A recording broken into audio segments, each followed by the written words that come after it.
Shalom, greetings friends, and thank you for clicking on part 2 titled, Who Are Judaizers? And this is such an important topic, I don't want to rush through it. It may go into a part 3, but I'll see what I can do here in this video teaching. And it's important because in part 1, if you haven't listened to part 1, please go back to part 1. You can search it on YouTube, or you can see it on our website, free video messages and teachings. And so in part 1 I covered some profound questions. I started out with asking some profound questions and going through to answer some of those in regard to who are the Judaizers and how did this term come in history, because we don't find it in the scriptures. I haven't found it. If you find it, please share it with me. But it was, utilized by the Catholics, the Roman Empire in the 4th century, to try to shift Christianity to different theology, and those who held on to the written scriptures, the Torah, were called Judaizers, and there was the law of the Roman Empire, thou shalt not Judaize. Even the Sabbath, or anything that looked Jewish or sounded Jewish, was outlawed. And these poor believers in this same Messiah, this Messiah who was crucified around 30 A.D. or CE, was continued to be put to death. And so Judaizers was used by Catholics, Protestants, the Roman Empire. And so in the 1st century, who would we consider maybe a Judaizer, if we were to say that term or categorize people in that way? And I pointed out in part 1 that if you say that anyone who's teaching the written Torah, the commandments given to the Israelites, we see through Moshe, it was written down for the first time, but those 10 commandments pre-existed them by over 2,000 years. But if you consider those who teach from the written Torah to be Judaizers, well, then you would also consider the Messiah. Most of you know his Greek name, Jesus, but his Hebrew name is Yahshua, or Yeshua, meaning Yah is salvation. And it's a very meaningful name, his Hebrew name. And so if you would consider him that. Even the Apostle Shaul, most of you call him Paul, but this apostle was a leading Pharisee of the 1st century in the Sanhedrin. He was trained at the highest level of the written Torah, and even taught the oral Torah. And in part 1 I covered the differences between the written Torah and the oral Torah. The oral wasn't written down in the 1st century. It was what they believed was handed down from generation to generation since Moshe, and it was later completed in the 2nd century as we call the Mishnah or the Talmud. And so we find that there's some differences in the Talmud and the Mishnah from the Torah, and so we need to try to compare and also prioritize. And in most of Orthodox Judaism, they prioritize the oral Torah above the written Torah. Now the Karaite Jews, if you search for them today, you'll see that they do put the written Torah above the oral Torah, and they reverse what the Orthodox do, which is a better priority, of course. But Judaizers, let's try to understand that. And I pointed out from Paul's teachings that if he was talking about the oral law, the oral Torah, the instructions were not the same, and that we need to prioritize that. And he taught the written Torah. And I'm going to continue with Paul's writings because they are so misunderstood. And at the end of Peter's last book in 2 Peter, you see in chapter 3, he says, watch out for those who misquote Paul and misunderstand it, because he wrote things hard to understand. He was like a high-ranking Pharisee, like I said, very intelligent, like our most intelligent lawyers and attorneys and rabbis today, who are hard to understand. You know, you try to read someone who's very intelligent, and you can take things different ways, and you can take it out of context and teach, you know, or explain something completely different from what the author is trying to say. But let's get back to some of these writings. Acts chapter 15, very misunderstood chapter in Christianity, even to today. So let's turn to Acts chapter 15, because the Protestants say that the whole law of Moshe was on the table here for Acts chapter 15. But let's look at this. And what I proposed in part 1 is that in the written Torah, the letter of the law, as many of you call it, we don't see that salvation comes from physical circumcision. Now, there's a physical salvation and a spiritual salvation, and even when Moses brought the Israelites out of Egypt under the hand of the Almighty, they were up against that sea, the Egyptian chariots were coming after them, and he said, "Come see the salvation of Yahovah." And that was a physical salvation. That was a physical saving of the people. And so we need to understand in Scripture there is physical salvation. There are physical blessings for a physical life, a birthright promise, and then there's spiritual as well. And so we need to distinguish and see how they also relate to each other. And that's what I want to expound upon here today. But in Acts chapter 15 and verse 1 it says, "And certain men came down from Judea and taught the brethren, unless you are circumcised according to the custom of Moshe," or Moses, "you cannot be saved." So here's the issue.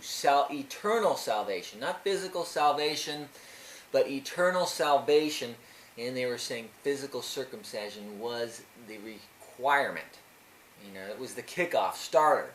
And so, therefore, when Paul, or Shaul, who knew the Torah better than, or as much as any of them, and Barnabas had no small dissension or disagreement and dispute with them, they determined that Shaul and Barnabas and certain others of them should go up to Jerusalem, Yerushalayim, to the apostles and the elders about this question.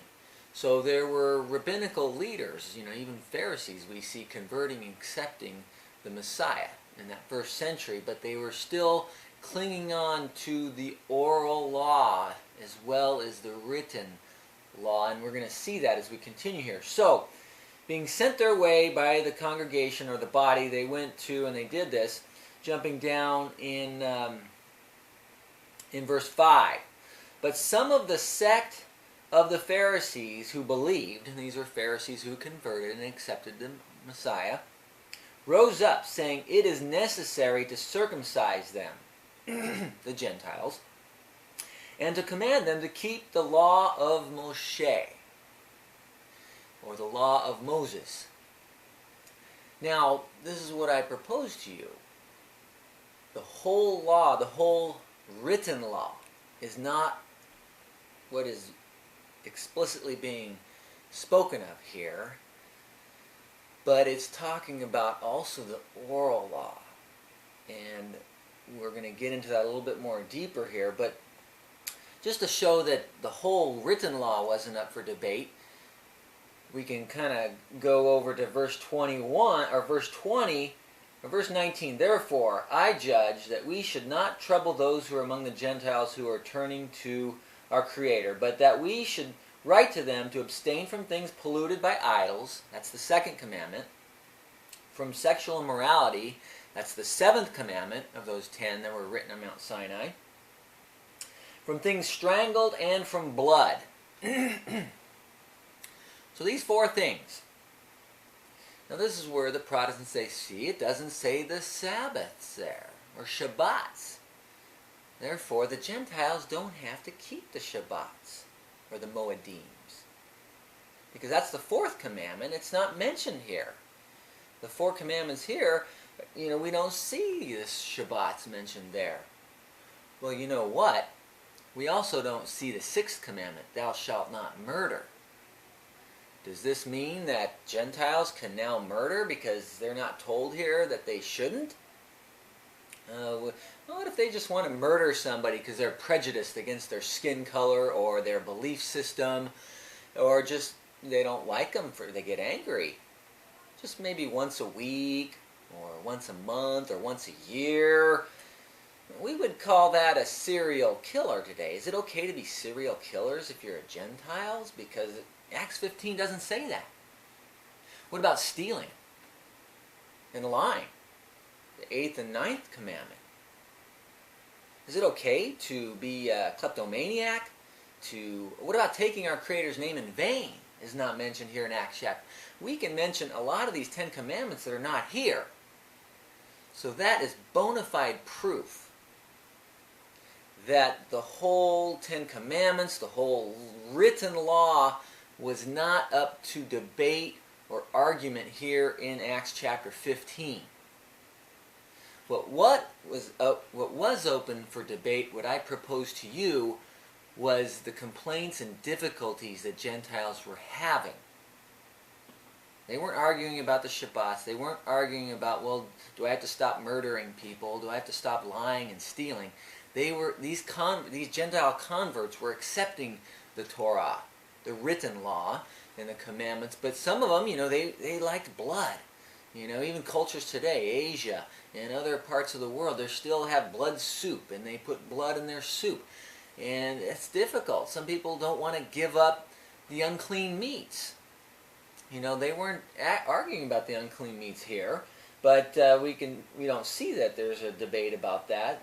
They were very sexually immoral, so that was an issue that they had to continually deal with in the first century. And also idolatry. Gentiles just love idols and representations of what they think the Creator is. And so these were the issues. Now circumcision, like I said, where do we see in the written law that it is required for eternal salvation with our Creator? Well, we don't see it explicitly. In fact, let's turn over to chapter 24. We see in Acts chapter 24, also as proof that the Apostle Shaul was not teaching against the written law, or the Torah. He wasn't teaching against the prophets, that even the topic of circumcision. See, we've been taught by Christianity that there's this huge paradigm shift in New Covenant from Old Covenant in the topic of circumcision. And so we're going to get to those written laws here in a little bit here. But notice, when the Apostle Shaul was dragged into court under the Roman court system, because the rabbinical leaders were trying to put him to death because he was like a traitor. He was one of their top leaders. Now he's accepted this Messiah, and they don't like how he's teaching circumcision because it's not in alignment with the oral Torah of eternal salvation and what they were teaching. And so we see here Shaul telling Felix, the governor of Rome here, as they were trying to prosecute him, he says, "But this I confess to you, that according to the way which they call a sect or a cult, so I worship the Creator of my fathers." And he was a Benjamite, a Hebrew of the Hebrews. His father, the Hebrews, the Israeli leaders, the fathers, the patriarchs, even going back to Abraham, Isaac, and Yaakov, or Isaac and Jacob. Believing all things, not some things or most things, but believing all things that are written in the law, or we should say the Torah, the instructions, the written instructions that was handed down by Moshe, and not just Moses or Moshe, but and in the prophets. So he was teaching things and believing things all in the law of the... So let's go back to the written law and see what we can see about circumcision. How did the Apostle Shaul will teach circumcision and not deviate from the law and the Torah. Let's go back to Deuteronomy, as we say in Hebrew, Devarim. Chapter 10 and verse 16, it says, therefore, our Creator says, therefore, circumcise the foreskin of your heart, and be stiff-necked no longer. So here we see it's not just a new covenant, New Testament teaching here. And so we look to spiritual circumcision, and let's jump over to chapter 30 of the same book, chapter 30 of Devarim, Deuteronomy. In verse 6 it says, and our Creator, Yehovah, Yahweh, Adonai, your Elohim, will circumcise your heart and the heart of your descendants, to love Him with all of your heart and with all of your soul, that you may live. And here we have eternal salvation, that you may live if your hearts are circumcised. So we see it's talking about a spiritual circumcision for eternal salvation. In the book of Hebrews chapter 11, we see all these people under the what we call the Old Covenant, or even prior to the Sinai Covenant. We see Abraham and Isaac and the faithful ones were given eternal salvation while they were uncircumcised as well as physically circumcised. And we're going to get to that because Paul talks about that in Romans. But before we get there to Romans, let's go to Deuteronomy chapter 32. Let's jump over to 32 verses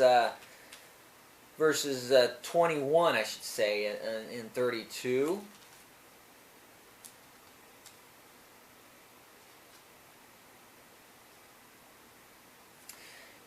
Our Creator speaking again here, He says, they have provoked me to jealousy, to what is not me. They have provoked me to anger by their foolish idols. Foolish idols, or their foolishness, as it also can be translated from the Hebrew, their vanities. But I will provoke them to jealousy by those who are not a nation, or say a chosen nation, or a people. I will move them, referring to the Israeli people, I will move them to anger by a foolish nation, a foolish people. And a lot of people might consider me foolish or rebellious. Or maybe you, because you are not a physical Israelite or Jew. Or it can't be proven unless we do some kind of special DNA test. And so we see here that, or if you're a man, they would look and see if you were physically circumcised to see if you were a Jew or not in the temple. But we see here that He will use foolish people, Gentiles. In Romans chapter 1:16, we'll get there, he says the gospel is for the Jew first, for Judah, because they have held on to the Torah. They have preserved it. The 10 tribes went lost. They forsook the covenant. They were given the certificate of divorce, as we see in Jeremiah. I think it's right around chapter 3. But Judah was never actually handed the certificate of divorce, although they were rebellious and broke the covenant as well and became even more rebellious than the 10 tribes. At least they preserved it. And as Paul has said, the Creator in chapter 3 has entrusted the oracles to them. They have preserved it. So if we want to understand the gospel, the new covenant gospel, we have to understand the Torah. It is our foundation. The roots of Christianity is Judaism.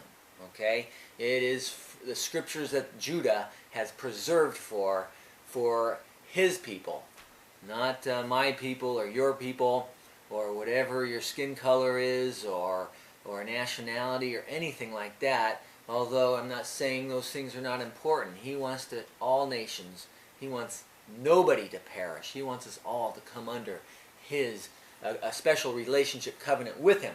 So let's understand that.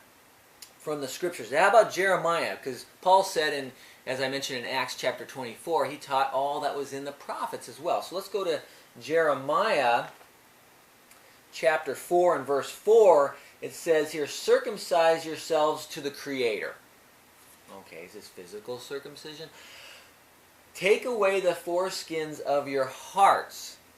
Here we see of your hearts.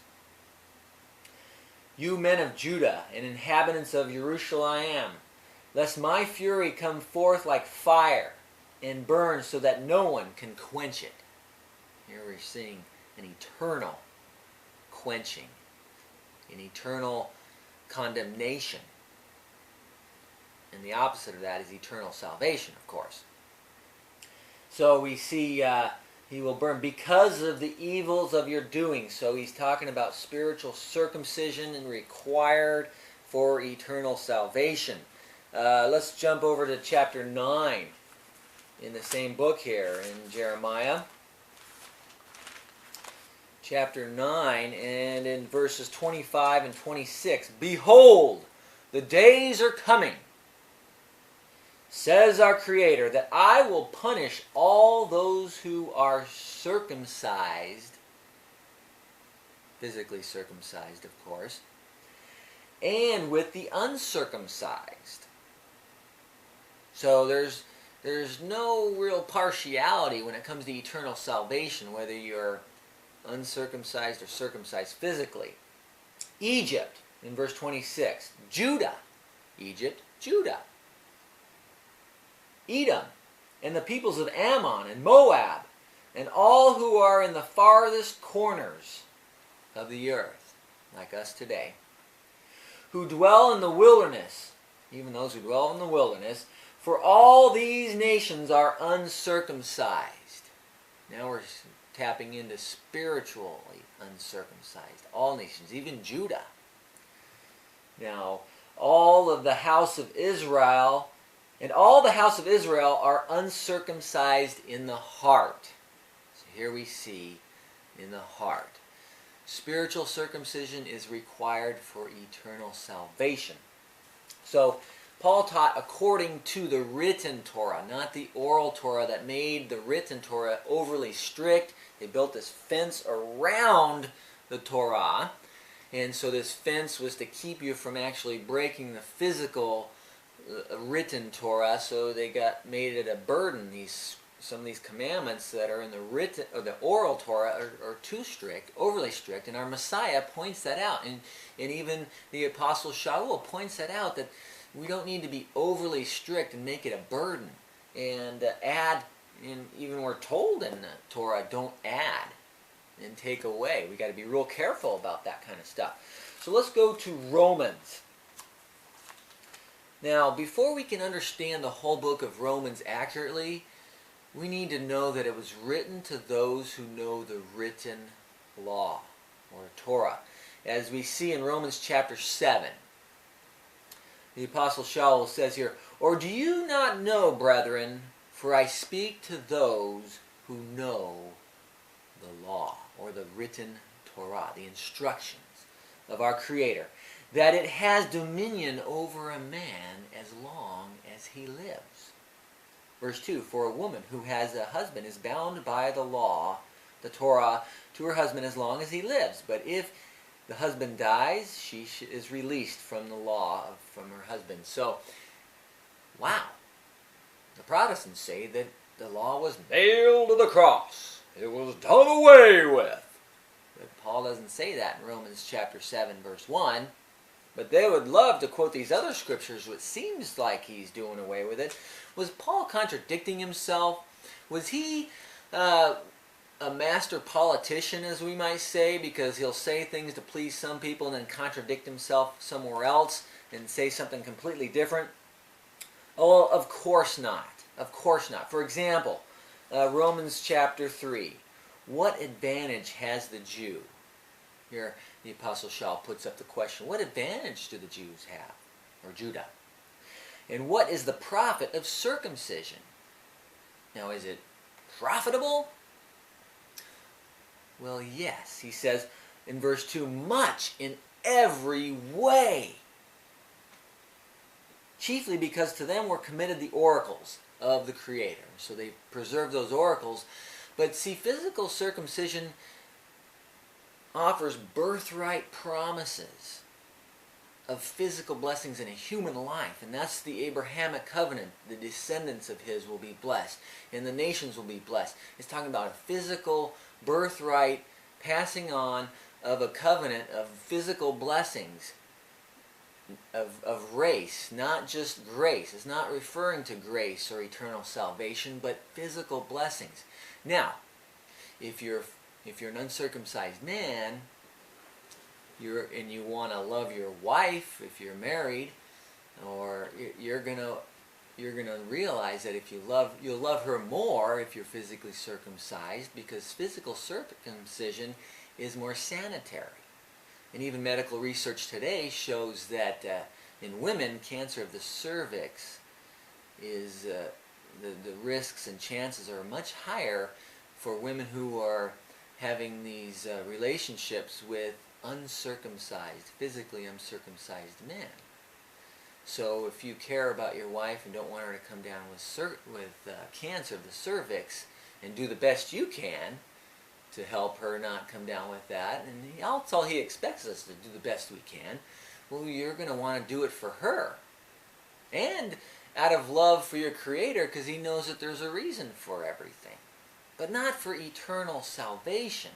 And that's what the Apostle Paul points out as we get to with Abraham. But before we go there, where it seems like Paul is contradicting himself is 1 Corinthians. Let's go to 1 Corinthians chapter, let's see, I've got it written down here, 7 verse 9.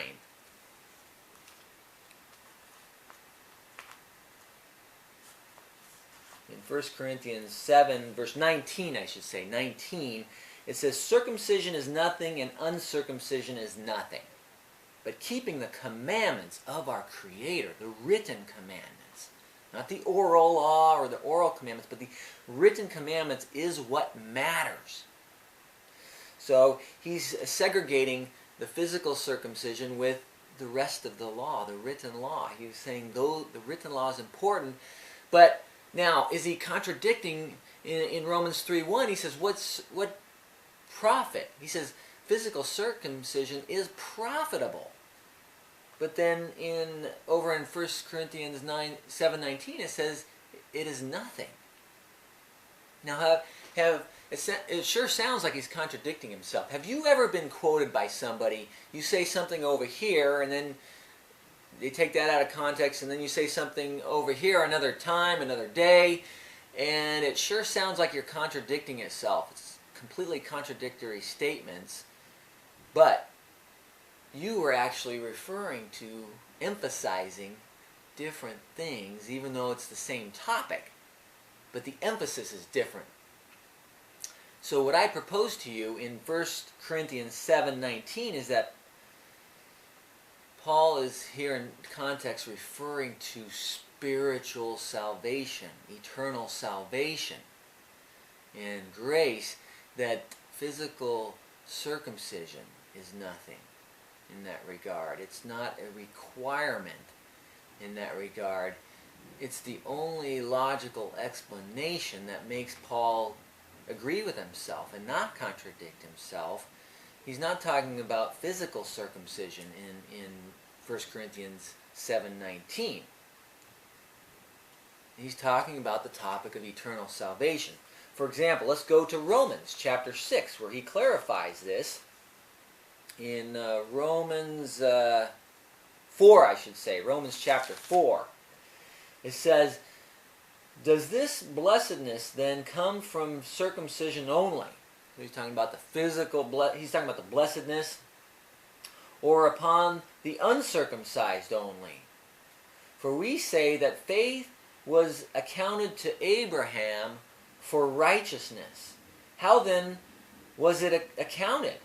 While he was circumcised? Was Abraham considered righteous and faithful while he was circumcised, or while he was uncircumcised? Good question. He answers it here. Not while